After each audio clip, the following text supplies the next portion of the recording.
Today, we're going to talk about how an entire civilization was built. And you might think it was all about armies and great rulers, but what if I told you the real story was about its economy?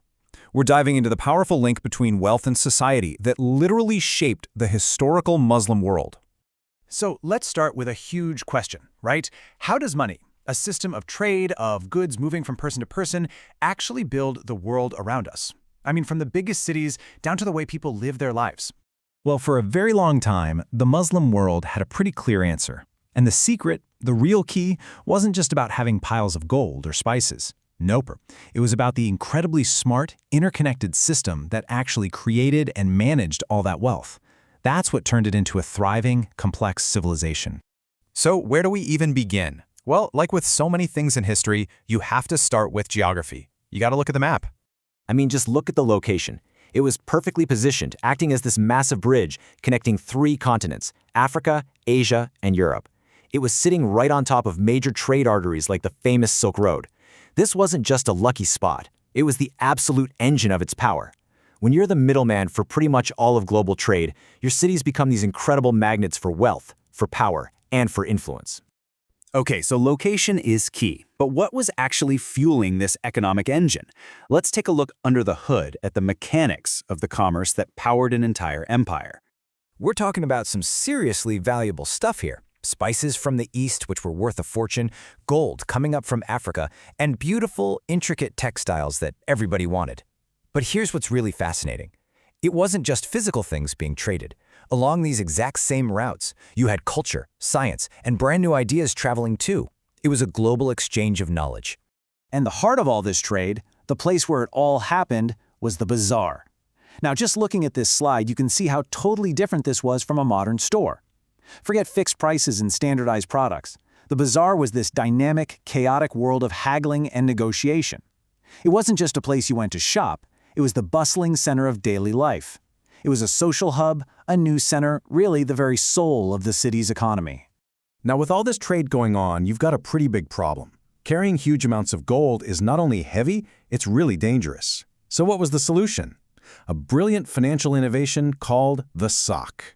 You can basically think of it as an early version of a bank check, and it was all built on this incredible foundation of trust that stretched across an entire empire.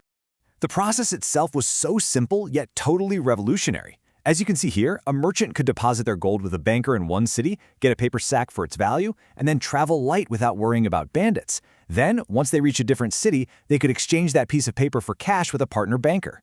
This system of credit, all held together by a shared legal framework and, frankly, by reputation, just blew the doors open for commerce by making it so much safer and more efficient.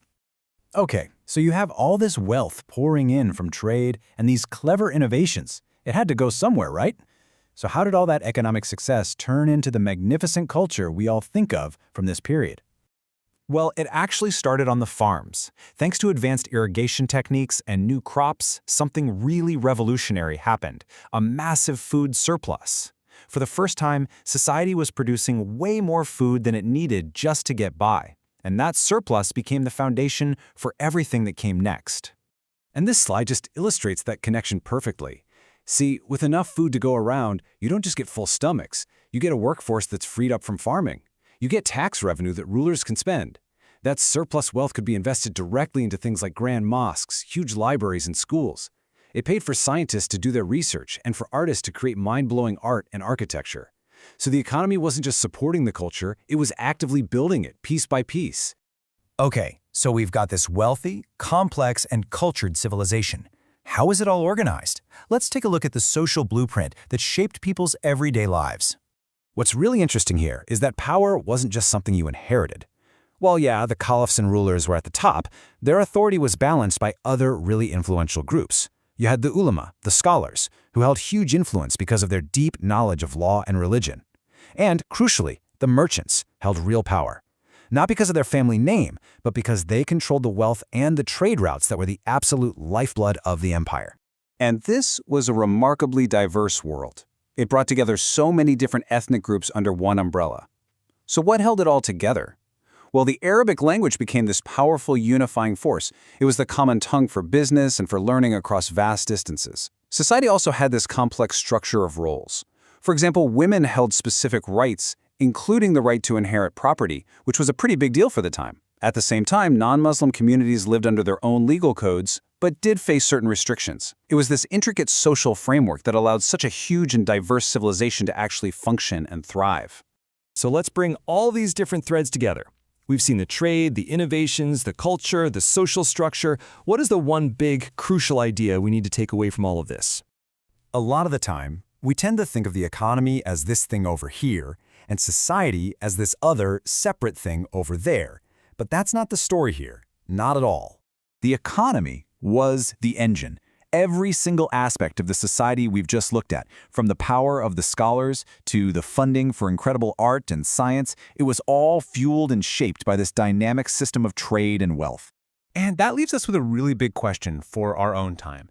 This history shows us just how deeply an economic system can define what a civilization is, what it values.